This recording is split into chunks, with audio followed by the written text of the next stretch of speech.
pandemic on a global scale, natural disasters and millions of extinct species of flora and fauna, explosions from the consequences of anthropogenic activities, large-scale conflicts on racial, gender, and religious grounds. And this is only a small part of the problems that have befallen our civilization over the past few years. There's an uneasy feeling that it's time to get off this planet. If before ideas of human colonies in the vastness of space were perceived as a fairy tale, then as an object for research, now they could become a matter of first necessity in the case of saving our species.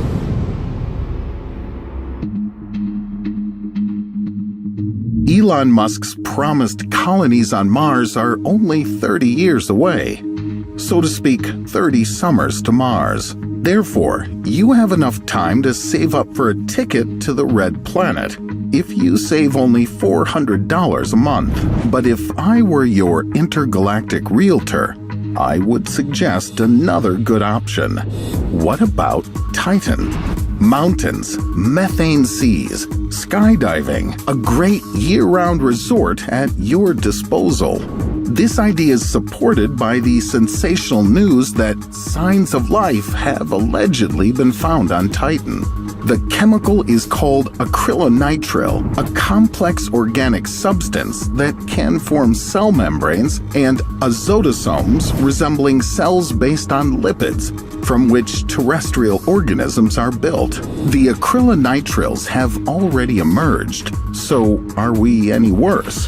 Colonization of this moon has two possible outcomes. Your life on Titan is quite long and happy, or a fleeting death. Why Titan? The habitable area on Titan is quite large. It's the largest moon of Saturn and the second largest moon in the solar system. It's almost half the size of the Earth.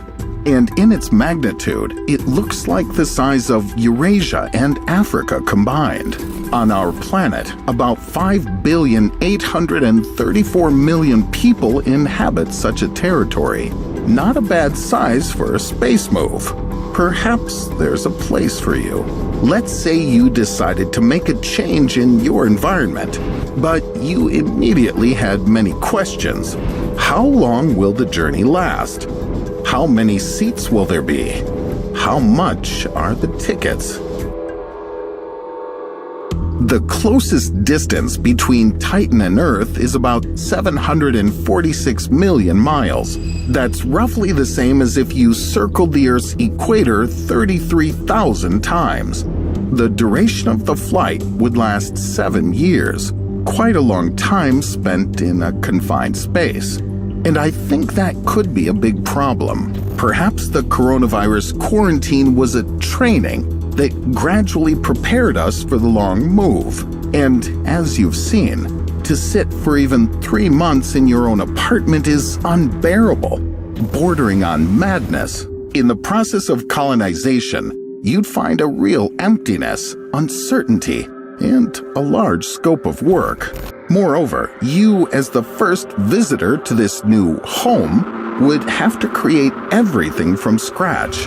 If you, like many people now, have problems with inconsolable job searches, know this: on Titan, you certainly wouldn't have to stand with your hand outstretched at some crater begging for alms. There would be plenty of vacancies here.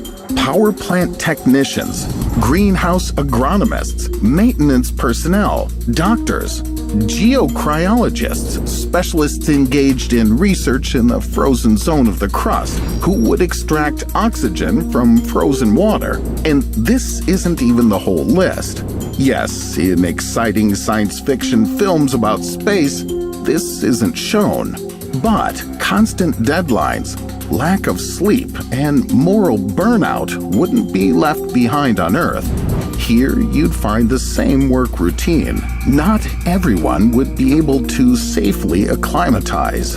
Your muscles would ache due to the low gravity, and you would suffer from constant migraines due to the cyanide contained in the moon's air. One of the reasons sparking interest in colonizing this moon is the presence of hydrocarbons on it, on which most of the Earth's equipment currently works, which would make it much easier for us to fly. American scientist Dr. Robert W. Bussard estimated that a crew of 400 people reaching Titan would require 24,000 tons of payload on board. Here he included all the necessary living modules and resources necessary for life support on the conditions of their launch. This includes various equipment, construction materials, and food supplies. Such an adventure would cost the U.S. budget approximately $16,210 million, and this is only in a year. Although this is 1/30th of the U.S. budget, the amount is quite decent.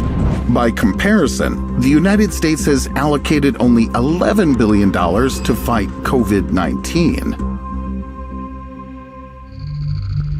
Titan is the only cosmic body in the solar system for which the existence of a liquid on the surface has been proven. The water here exists in the form of deep frozen ice. Therefore, Titan is actually a double of planet Earth. Well, more precisely, it's in the early cold stages of its development. The average temperature on the surface of Titan that you'd have to endure would be around minus 292 degrees Fahrenheit. For comparison, the lowest temperature on our planet, recorded in Antarctica, is minus 119. You could wait until it evolved to the level of development of the Earth in our era. But since it's unlikely that our civilization will survive up to this time, you have only one option: to adapt. The equipment and clothing developed in our time for polar explorers can cope with a temperature of about minus 126 degrees. The spacesuit of an astronaut, minus 292. But at the same time, Titan's atmosphere is 50% denser than Earth's, and it has a magnetosphere. This would protect you from radiation, unlike Mars, where we'd have to go in spacesuits because there's a very thin and vulnerable atmosphere. This also means that you, the future inhabitants of Titan, could do without a spacesuit. It would be enough to develop models of the warmest possible clothing, as well as use masks and air cylinders. Experts suggest that the supply of oxygen could be extracted from water ice located under the surface of Titan. If you think 2020 has gotten you used to masks, then with massive and uncomfortable equipment, well, it would be more difficult. Walking around the sites of Titan would be a real Titan's work for you. Rest would require effort. Life would be like survival. Our dreams of space didn't look like this at all. But don't worry, our dreams can come true only on Titan. The gravity on this satellite is 14% of Earth. This means that you'd literally be able to fly. Therefore, to a full set of balloons, masks, and an insulated suit, you'd add wings. Of course, the wings of the Victoria's Secret models wouldn't fit here, but something similar to the equipment for skydiving or a wingsuit would be very useful. Here you are, already packed for a Sunday walk on Titan. But as on Earth, the weather could ruin your plans.